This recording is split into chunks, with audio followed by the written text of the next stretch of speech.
Next भाग की शुरुआत होती है। जुवोन घर आती है तब हम देखते हैं कि सैम के पापा किसी से फोन पर बात कर रहे थे, इसलिए जुवोन जाके बैठ जाती है। अपने पापा से पूछती है अंकल किसे बात कर रहे हैं। उसके पापा उसे शांत रहने के लिए कहते हैं। तभी हम देखते हैं सैम की माँ ने सैम के पापा को कॉल किया था, वो उन्हें बताती है सैम वहाँ पर सिर्फ 1 मंथ की रेस्ट के लिए आया है, मुझे यहाँ पर हॉस्पिटल में ट्रीटमेंट के लिए जाना पड़ता है, उसके बिना जाना मुश्किल है। सोही अभी छोटी है, वो ये सब नहीं कर सकती, सैम अपनी जिम्मेदारी से कैसे भाग सकता है। तभी सैम के पापा कहते हैं वो भी तो इन दिनों में ट्रेस में रहा होगा। वो कहती है हाँ, यही समझकर मैंने उसे 1 मंथ रेस्ट के लिए भेजा है, अब बहुत दिन हो गया है, उसे सियोल भेज दो। सैम के पापा कहते हैं लेकिन वह तो हॉस्पिटल चेंज करके आया है। सैम की माँ कहती है ये मुझे कुछ पता नहीं है, उसने मुझे कहा उसे रेस्ट करनी है इसलिए भेजा है, उसे फिर सियोल भेज दो। ऐसा बोल के कॉल कट करती है। तभी जुवोन के पापा पूछते हैं क्या हुआ। सैम के पापा कहते हैं वो कह रही है कि उसने सैम को यहाँ पर सिर्फ 1 मंथ रेस्ट करने के लिए भेजा है। जुवोन के पापा कहते हैं क्या उसने अपना हॉस्पिटल चेंज नहीं किया। जुवोन कहती है लेकिन वह तो हॉस्पिटल जाके काम कर रहा है। तभी सैम के पापा कहते हैं पता नहीं उन दोनों के बीच में क्या डिस्कस हुआ है, क्या उनकी मिसअंडरस्टैंडिंग हुई है, मुझे ही उसके साथ बात करनी पड़ेगी। उसके बाद हम देखते हैं जुवोन अपने रूम पर जाने के लिए निकलती है तो उसके पापा उसे जूठी देते हैं, कहते हैं मैं इसे सैम को देना भूल गया। तभी जुवोन कहती है उसे तब इंसोम्निया की बीमारी थी, लेकिन मुझे लगता है वो आप ठीक हुई होगी। उसके पापा कहते हैं हॉस्पिटल में काम करना मुश्किल होता है। तभी जुवोन कहती है पापा क्या आपको लगता है सैम ने अंकल से यहाँ पर रहने के बारे में झूठ बोला था, 1 मंथ के बाद वो क्या करेगा। उसके पापा कहते हैं अंकल ने कहा है वो खुद सैम से इस बारे में बात करेंगे, इसलिए तुम इस बारे में उसे कुछ मत बोलना। उसके बाद हम देखते हैं जुवोन को याद आता है कि जब वह साथ में खाना खा रहे थे तब उसने सैम के हाथों पर जख्म देखी थी। तब वह खुद से कहती है उसके ऊपर नजर रखने से क्या फायदा, वो अभी भी अपने पास्ट और प्रेजेंट की बातें मुझसे छुपाता है। उसके बाद हम सैम को देखते हैं, उसे सोही का मैसेज आता है, वो कहती है ओप्पा में और माँ ठीक है, माँ को हॉस्पिटल जाने के लिए अब मेरी भी जरूरत नहीं पड़ती है, मेरे सारे फ्रेंड्स इंग्लिश क्लास ज्वाइन करने वाले हैं, इसलिए आप 1 मंथ के बाद आएंगे तो माँ को इसके लिए जरूर मनाना। तभी सैम मोबाइल बंद करता है। तभी उसे याद आता है जब वह अपनी माँ के साथ था तब उसकी माँ उसे कहा करती थी मेरी ये हालत तुम्हारी वजह से हुई है। तभी सैम मेडिसिन को निकाल कर उसे खा लेता है। दूसरे दिन हम देखते हैं सैम हॉस्पिटल जाने के लिए निकलता है, फिर वह जुवोन की रूम का डोर नॉक करता है लेकिन कोई डोर ओपन नहीं करता है तो वो जाने लगता है। तभी जुवोन डोर ओपन करती है, सैम पीछे मुड़ जाता है, जुवोन को देखकर उसे गुड मॉर्निंग करता है, वह भी उसे गुड मॉर्निंग करती है, उससे पूछती है क्या है। तभी उसे कहती है कि रुक जाओ, फिर वो अंदर जाती है, उसके पापा ने दिया हुआ तिलाकर उसे देती है, उसे कहती है कि तुम्हें आजकल अच्छी नींद आ रही है क्या। उस पर वो कहता है क्या तुम्हें मेरी केयर हो रही है क्या। उस पर वो कहती है कि ऐसी बात नहीं है पापा और अंकल को तुम्हारी केयर हो रही है। फिर कहता है कि सोते हुए मैं सोचता हूँ इसलिए सो जाता हूँ। तभी जुवोन कहती है सच में तुम्हें अच्छी नींद आती है ना, तुम ठीक तो हो ना। तभी वो कहता है अगर मुझे कोई मौका दे तो मैं ऐसे भी ज्यादा खुश रह सकता हूँ। उस पर वो कहती है ओके ओके अभी यहाँ से जाओ। तभी वह स्माइल करते हुए उसे बाय करके वहाँ से चला जाता है। जुवोन उसे जाते हुए देख लेती है, फिर घर के अंदर आती है और खुद को मिरर में देखती है, उसने अपने बाल ऊपर बांध दिए थे और नींद से उठकर ही सैम से मिली थी। फिर वह अपने बालों को खुला छोड़ती है और फिर कहती है कि उसने मुझे इसे भी बुरी हालत में देख लिया है तो मैं अब इस बारे में इतना ज्यादा क्यों सोच रही हूँ। फिर खुद के फेस को मिरर में देखकर खुद को ठीक कर लेती है। उसके बाद हम जुवोन के शॉप में देखते हैं हेजन अपने फ्रेंड के साथ बैठा हुआ था। तभी उसका फ्रेंड उसे कहता है क्या तुम और जुवोन शादी करने जा रहे हैं। तभी हेजन डर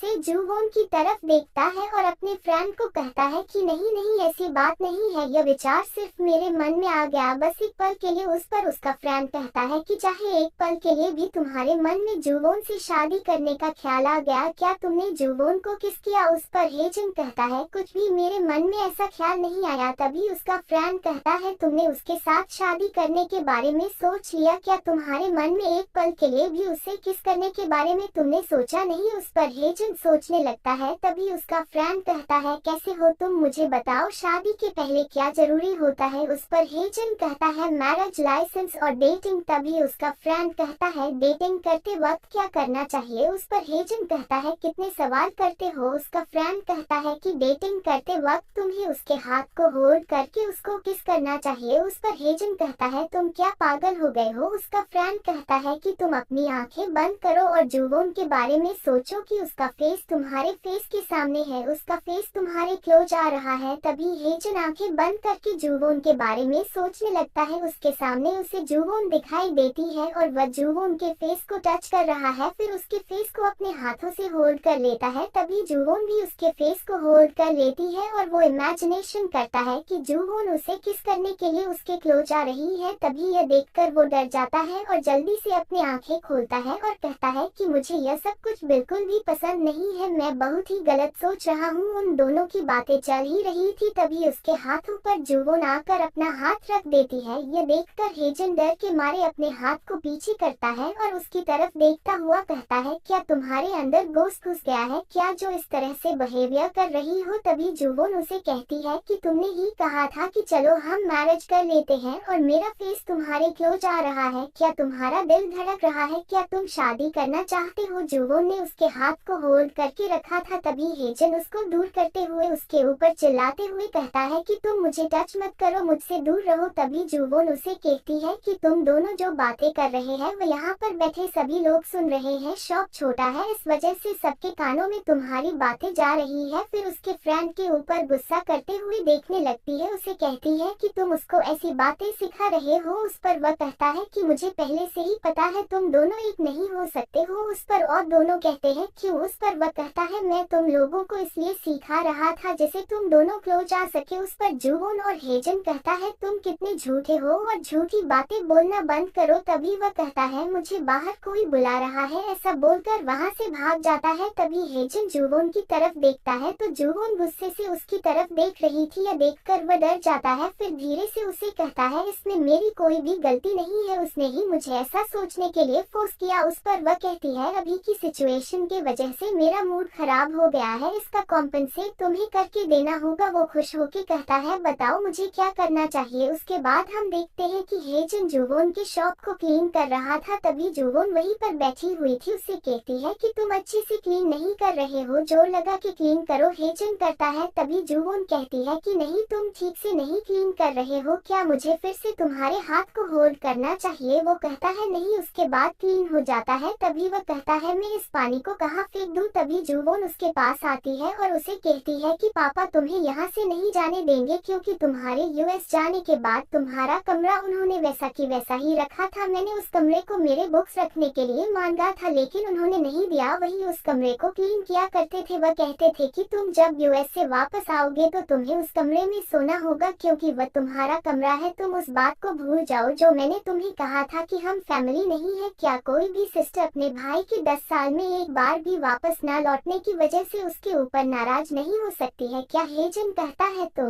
सारी बातें सही बोल रही हूँ। जुवोन कहती है इसलिए मैं तुम्हें ओप्पा कहा कर बुलाऊंगी। हेजू कहता है मुझे नहीं लगता कि मुझे इसकी जरूरत है। तभी जुवोन उसे ओप्पा बुलाने लगती है। हेजू कहता है मैंने कहा ना बंद करो। फिर से जुवोन उसे ओप्पा कहने लगती है। हेजू कहता है मैंने कहा ना शांत रहने के लिए। वो उसे ओप्पा कहने से मना कर रहा था लेकिन वह नहीं सुन रही थी। उसे कहती है कि दोबारा से हमें छोड़कर कहीं पर भी मत जाना। तभी हेजू कहता है कि तुम मेरे क्लोज आने की कोशिश मत करना और मुझे ओप्पा कभी मत बोलना, लेकिन वह नहीं सुन रही थी।